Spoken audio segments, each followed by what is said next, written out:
চারটে জিনিস দিয়ে আপনি কম্পিউটারের স্পিড বাড়াতে পারেন।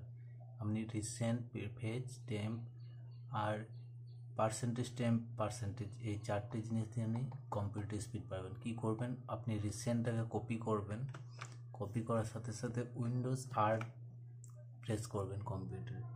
উইন্ডোজ আর প্রেস করার সাথে সাথে আপনার কাছে রান কমান্ড চলে যাবে। এখানে পেস্ট করবেন রিসেন্টটা, এন্টার মারবেন। এন্টার সাথে সাথে আপনার ফোল্ডার চলে আসবে। এই ফোল্ডারে অল সিলেক্ট করে শিফট ধরে ডিলিট করবেন। শিফট ধরে ডিলিট করার সাথে সাথে সব ডিলিট হয়ে যাবে। তারপর আপনি প্রিফেজে যাবেন, প্রিফেজটা কপি করবেন। উইন্ডোজ আর একই রকম প্রসেস, উইন্ডোজ আর দিলে রান কমান্ড চলে আসবে। আবার প্রিফেজটা এন্টার করবেন। এন্টার করার সাথে সাথে আপনার কাছে একটা পপ আপ উইন্ডো আসবে। সেই পপ আপ উইন্ডোতে লেখা থাকবে যে আপনি এই ফোল্ডারটা পারমিশন খুলতে চান কিনা।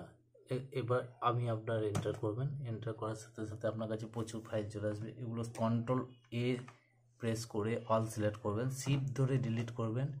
ডিলিট করার সাথে সাথে এন্টার প্রেস করবেন।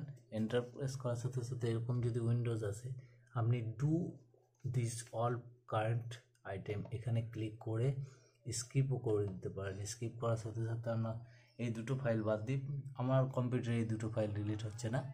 এরকম আপনার কম্পিউটারে হয়তো 4-5টা হতে পারে, ডিলিট হবে না। সেই ফাইলগুলো বাদ দিয়ে বাকি সব ডিলিট করে দেবেন। এরপর আপনি চলে যাবেন টেম্প মানে আপনি যেগুলো ইউজ করছেন সেই ইউজ করা ফাইলগুলো টেম্পে চলে যায়। আপনি এটা কপি করবেন, কপি করে উইন্ডোজ প্লাস আর একই প্রসেস, রান কমান্ডে চলে আসবে। এখানে পেস্ট করবেন, এন্টার করবেন। এখানে আমার ফাইলগুলো সিলেক্ট করে শিফট ধরে ডিলিট করবেন। শিফট ধরে ডিলিট করার সাথে সাথে এরকম উইন্ডো এলে আপনি স্কিপ করবেন। ঠিক লাস্ট প্রসেস পার্সেন্টেজ এটাও কপি করবেন, উইন্ডোজ প্লাস আর এখানে আপনি এন্টার করবেন। এন্টার করার সাথে সাথে আপনার টেম্পোরারি ফাইল অনেক চলে আসবে। কন্ট্রোল প্লাস এ প্রেস করে শিফট ধরে ডিলিট করবেন, শিফট প্লাস ডিলিট প্রেস করবেন কিবোর্ডে, তারপর এন্টার করবেন। এন্টার করার সাথে সাথে এরকম উইন্ডো এলে স্কিপ করে দেবেন, অল সিলেক্ট করে স্কিপ করে দেবেন।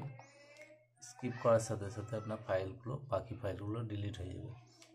এই ফাইলগুলো ডিলিট হওয়ার সাথে সাথে আপনার কম্পিউটারের স্পিড অনেকটা বেড়ে যাবে এবং কম্পিউটার আপনার অনেক ফাস্ট স্টার্ট ও শাটডাউন হবে একসাথে।